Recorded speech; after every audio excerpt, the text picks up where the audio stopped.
And I'm recording. that was kind of a good place to grow up. My grandpa owned tugboats and pile drivers, and built docks and breakwaters and footings for bridges. And then they had a little IRS problem, so he had to sell off one of his pile drivers and got into another business. I started working for my grandfather when I was like 5 years old. He built his own. 5? Yeah. What were you doing? Painting the bottom of these pile drivers are like a barge, big square thing with a big platform on top, and then this big derrick that lifts up a huge steel weight, takes it up, and then releases it on top of the piling, drives it down into the mud and dirt, the rocks, and picks it up, drops it down, picks it up, drops it down, and he just slams them down into the ground, so they go down into the mud out here, 20 feet down, and then you got 30-foot piling up here, and they chop off the top, and they go move the whole thing down. It's all got to be engineered, so all them pilings got to line up, so you can put the finger piers and everything. And then docks like where the little boat is out, or house is out there, build all those kind of things.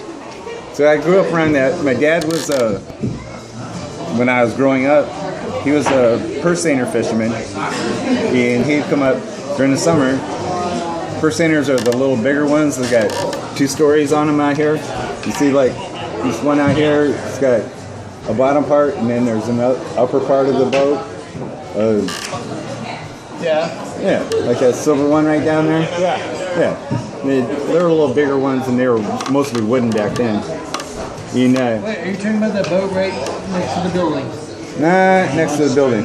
Just straight out here. Oh, the big double deck. Yeah. Okay. But they were a little bigger boats back then. They were wooden anyway. And they'd come up from Anacortes, and they come up here into, southeast Alaska, and purse seine, and then follow the fish down to Puget Sound and fish. So it'd be up here from like May or June. May they'd leave down there and come up here and fish and follow the fish all the way down to Puget Sound in September. And in September, as we were living there, they'd be off the shore, and they'd pull up and then bring the skiff in, and we'd be down on the beach, and I get to see Dad anyway, besides when they'd be out there on the boat. So I've been around the fishing industry. My uncle worked at a cannery like where we're working now. My great-grandfather was a night watchman at a cannery where during the winter they're not working or anything.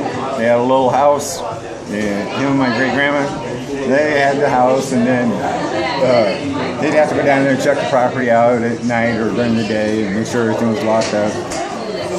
And so I've been around boats pretty much all my life. But then when I was getting into high school and stuff, my mom married this guy. He was a welder on fishing boats, king crab fishing boats and king crab processing boats. And I do fire watches for him during the summertime or even during the school year. And I got to meet some of these guys and work on the docks down there during the summers. And then when before I graduated from high school, he set me up with this processor they knew, this big old Hawaiian guy that had 200-foot processing boat. And went down to Dwama Shipyard and introduced me to him, and the skipper, he said, yeah, no problem, fill out a little paperwork, and okay, we're going to be taking up the boat in May, and in June when he graduates from high school, we'll have him fly up there. And that was for a company called New England Fish Company. And New England Fish Company used to be the biggest up here. They had canneries here. They got one little card out here that says NEFCO on the side, NEFCO. That's New England Fish Company. They were huge, biggest company in the fish company in the world. They had stuff New England, here, East Coast, West Coast, over in Europe. And so I went to work for them. Flew out to Dutch Harbor my first year. I graduated from high school like on a Thursday, like I think it was like the 13th or 12th of June, and the following Monday, I flew to Dutch Harbor. Oh. And on a plane and fly into Dutch Harbor. And you come down through the clouds, and then all of a sudden, there's a mountain over here on this side, just off the wingtip, and there's water out here, and there's no land underneath you. You're going, is there a runway? And it keeps coming down, and it lands on the gravel. You're going, holy moly. And all of a sudden, it resolution areas, big turboprops, start spinning backward, screams to a stop. And at the other end of the runway, now that you're down on even while you're running down the runway, you can't see the runway underneath you. You can see the mountain over here, and right over the side is the water, and then you can see a little bit of an edge if you got right up here where the plane was. And you can't stand at the end, turn around, and there's a little tiny building left over from World War II that was the airport. Get out, and what I was going to was about a mile down the road. Get down there, I was 17, I just getting ready to turn 18. Jesus. And get down to the boat. That's awesome. There's about Jesus. Get down there, we're doing work on the boat, we're painting and getting everything set up. Well, the fishermen went on strike. Wanted a higher price. Oh my Lord, what year was this? 1974. Holy shit. So we didn't really have any work. They went on strike till September. So we were there from June until September. I mean, we had work for the first month. We painted everything, we arranged everything, and then they didn't really have work for us, so they split us up into 2 groups, and then for 8 hours a day, we would walk down to the beach, collect garbage, bring it back, and we'd have a bonfire. Next day, the other group would go down to the beach, pick up stuff, bring it back, and have a bonfire. Just so we could get some hours. In Dutch Harbor at that time was... What the fuck? Just a little... That's his phone. Oh, yeah. I wondered because we heard it before. Jesus. That's pretty loud. That's incredible. In Dutch Harbor, it was kind of amazing because it's a little island surrounded by a huge big island. It's got a big bay that comes in, and there's a little island and a huge bay. In Dutch Harbor is this little island, and then Unalaska is a big island, and that's where really the town was. Well, there's nothing over here on Dutch Harbor. There was a Standard Oil refueling dock where big boats come in and it had big tanks, and that's where we got our fresh water. And that was the nearest place where there was a telephone, which was a mile away from where we were. One pay telephone. And half the time, most of the time if you went there, the cord was ripped off the thing because some fisherman or somebody had gone there, got in an argument with their wife, and took the thing out, so it wouldn't work. And then you'd have to walk another mile over to Uniseat, and they had I think 3 payphones over there at this big place. Yeah, it was a big place. But Wait, how old were you then? I was 18. Yeah. I just turned 18. And the only bar, You believe this shit? the only bar was across insane. the over to the Big Island, and it was at Unalaska. They had one bar, the Elbow Room, and they had 2 little stores over there, and that was about it over this side. And they had the whole place. They had 1 constable. If they had any real trouble, they had to call in state police from Anchorage. But by the time they called him, right. flew him out there, it'd be a couple days later. Right. Right. So that didn't happen too often. You had to take a little boat, like one of the little boats here. Dinghy? No, just like this little black and white one right there. Yeah.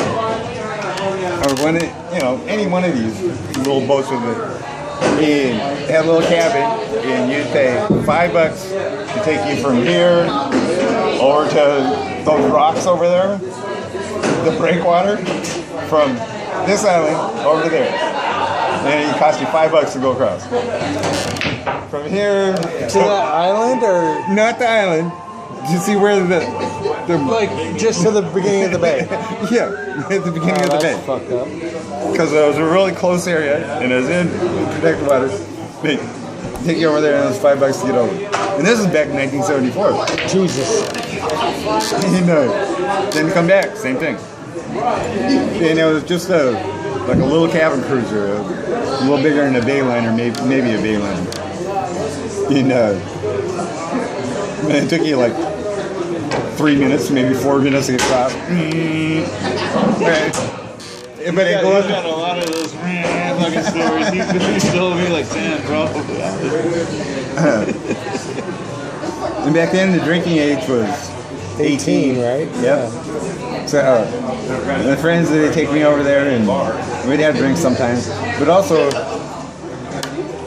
the skipper was a big Hawaiian, and we had this huge warehouse. And he was a big 350-pound black belt Hawaiian, been around for 30, 40 years. What do you mean black belt? What do you mean? He was a black belt. Oh, black belt karate black belt. Yeah. Okay. And even if he wasn't, he was Right, big enough. he was a big guy, so it didn't matter. Yeah. But he was a real happy guy. And about every other week or so, out in our big warehouse, we had cleared out a whole big area, and we'd have a luau.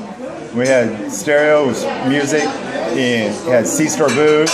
They'd bring out bottles of booze, and we'd have cases of beer, and we'd have food, and we'd have music and dancing, and other processors in the area, stuff that everybody come down, because we were all waiting for the season start. And that happened a few years when we had that same thing going on. So I did that for a bunch of years to begin with.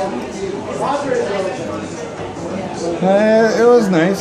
But I started it, and I was processing king crab. What? King crab? Yeah. Well, what were you doing back then? What were you doing? I was doing king crab back then. Well, we were... All that time, what you were talking about was king crab? Yeah, getting ready for king crab. That was just... Getting ready. Yeah, because we'd been on strike for 3 months, and in September... So wait a second. And we had all these college girls up there too, and I'm only 18, and oh boy, this was a good life. Wait a second. When you guys went on strike, did you guys? We didn't go on strike. The fishermen went on strike. They wanted a higher price. What were you doing? We were getting the processor ready. You were working at the processing plant. Yeah, we're tied to a dock. So the fishermen. So they were saying we're not bringing anything in. Right, we're not going fishing until we get a better price. Oh, that's okay. Yeah. So that ended up being 3 months. 3 months? Yeah, 3 months. And then after that year, pretty much Fish and Game wouldn't even start the season until September. And once in a while they had a few day strike It's kind of in late September. in the winter. Yeah, kind of for fishing in the Bering Sea. It starts getting a little late.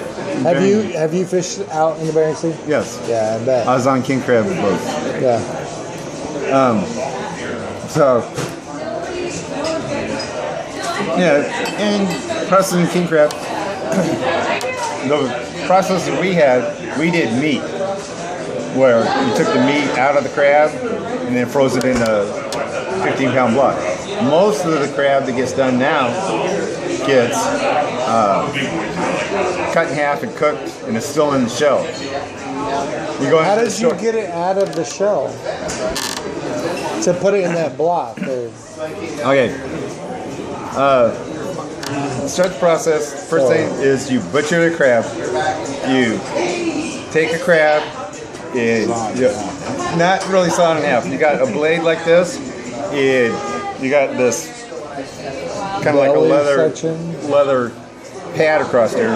That's like our belts the conveyor belts. It's just made out of that belting material, and with a bungee cord to hold on. And you just take the crab and hold it here and rips it in half, and you throw the crab into the cooker. The shell you throw down. There's a little chute that goes down. You cut the crab in half. How do you get the shell off the crab? The shell sticks. Okay, there's a blade, and as you push through the crab, you got two halves of the leg, 2 halves of the crab. Well, you're still holding the shell. It comes right out of the shell. The shell is still right here. You throw that in, and then you got the shell with the tail of the crab.